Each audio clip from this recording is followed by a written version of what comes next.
ಉಪ್ಪಿ ದಾದಾ cinema ಯಾವತ್ತೂ ಒಂದು simple way ಅಲ್ಲಿ ಯಾವತ್ತೂ ಒಂದು ಕಥೆನ ಹೇಳಿಲ್ಲ.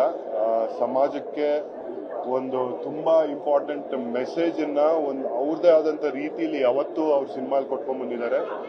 ಇವತ್ತು ಅಷ್ಟೇ ತುಂಬಾ ಕಾಂಪ್ಲೆಕ್ಸ್ ವೇ ಅಲ್ಲಿ ಈ ಯೋಚನೆ ಅದನ್ನ ಅರ್ಥ ಮಾಡ್ಕೊಂಡ್ರೆ ಸಿಂಪಲ್ ಆಗಿದೆ, ಬಟ್ ಅವರು ಹೇಳೋ ರೀತಿ ತುಂಬಾ ಕಾಂಪ್ಲೆಕ್ಸ್. ಪ್ರಜಾಕೀಯಲ್ಲೂ ಅದೇ ರೀತಿ ಹೇಳಕ್ ಹೊರಟಿದ್ರು, ಸಿನಿಮಾಲ್ಲೂ ಅದೇ ರೀತಿ ಹೇಳಕ್ ಹೊರಟಿದ್ದಾರೆ. ಇವತ್ತು ನಾವು ಅದನ್ನ ಅರ್ಥ ಮಾಡ್ಕೊಳ್ಳಿಲ್ಲ ಅಂದ್ರೆ ಆ ಸಿನಿಮಾಲಿ ಏನ್ ತೋರಿಸಿದಾರೋ ನಮ್ ಭವಿಷ್ಯ ಹಾಗೆ ಇರುತ್ತೆ, ಅಷ್ಟೇ ಹೇಳ್ಬೋದು. Thank you. Congratulation sir, congrats. And ಇಡೀ ತಂಡಕ್ಕೆ ನನ್ನ ಕಡೆಯಿಂದ ಅಭಿನಂದನೆಗಳು. ರೀಶ್ಮಾ ತುಂಬಾ ಮುದ್ದಾಗಿ ಕಾಣ್ತಾರೆ, ತುಂಬಾ ಚೆನ್ನಾಗಿ ಮಾಡಿದ್ದಾರೆ ಸಿನಿಮಾನಲ್ಲಿ. ನಮ್ಮ ಯಜಮಾನ್ರು ಮತ್ತೆ ಉಪ್ಪಿ ಸರ್ ತುಂಬಾ ಕ್ಲೋಸ್ ಫ್ರೆಂಡ್ಸು.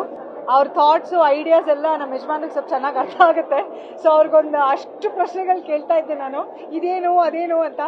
ಅರ್ಧದಲ್ಲಿ ಸ್ವಲ್ಪ ಕನ್ಫ್ಯೂಷನ್ ಆಯಿತು.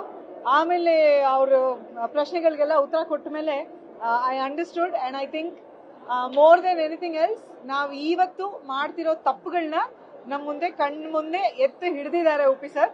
ಅದನ್ನ ನೋಡಿ ನಾವೆಲ್ಲ ನಮ್ಮ ರೀತಿಗಳನ್ನ ತಿದ್ಕೋಬೇಕು, ಅಷ್ಟೇ ಇರೋದು ಮೆಸೇಜು. ನಾನು ಸಿನಿಮಾ ಮೈಸೂರಲ್ಲಿ ನೋಡಿದ್ದೆ, ಸ್ಕೂಲಲ್ಲಿದ್ದೆ ನಾನು ಅವಾಗ.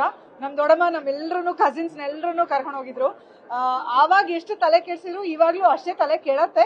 ಬಟ್ ಸ್ವಲ್ಪ ಯೋಚನೆ ಮಾಡಿದ್ರೆ ತುಂಬಾ ಸಿಂಪಲ್ ಮೆಸೇಜ್ ಒಂದು ನಮಗೆ ನಮ್ಮ ತಪ್ಪುಗಳನ್ನ ತಿದ್ಕೊಳ್ಳೋಕೆ ಅವರೊಂದು ಐಡಿಯಾ ಕೊಟ್ಟಿದ್ದಾರೆ. So congratulations to the whole team. And ಇನ್ನೇನು ನಾ ಹೇಳೋದು ಏನು ಬಾಕಿ ಇಲ್ಲ. ಐ ನೋಡಿ ಬನ್ನಿ, ನಿಮ್ ತಪ್ಪುಗಳು ಗೊತ್ತಾಗುತ್ತೆ, ಅದನ್ನ ಕರೆಕ್ಟ್ ಮಾಡ್ಕೊಳ್ಳಿ, ಒಂದೊಳ್ಳೆ ಸಿನಿಮಾ ಎಂಜಾಯ್ ಮಾಡಿ ಅಂತ ಹೇಳ್ತೀನಿ. Thank you.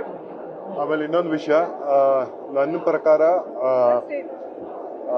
ಇನ್ಸೆಪ್ಷನ್ ಅನ್ನೋ ಒಂದು ಸಿನಿಮಾ ಹಾಲಿವುಡ್ ಅಲ್ಲಿ ಬಂದಿತ್ತು, ಕ್ರಿಸ್ಟೋಫರ್ ನೋಲನ್ದು. It was a very complex cinema. ಅದನ್ನ ಅರ್ಥ ಮಾಡ್ಕೊಳ್ಳೋದು ಇವತ್ತು ಉಪ್ಪಿದಾಗ ನಮ್ಮ ಕನ್ನಡ ಇಂಡಸ್ಟ್ರಿಯಿಂದ ಪ್ರೂವ್ ಮಾಡಿದ್ದಾರೆ that he is a very complex mind and a brilliant director. I think he's one of the best director the world has seen according to me. Thank you.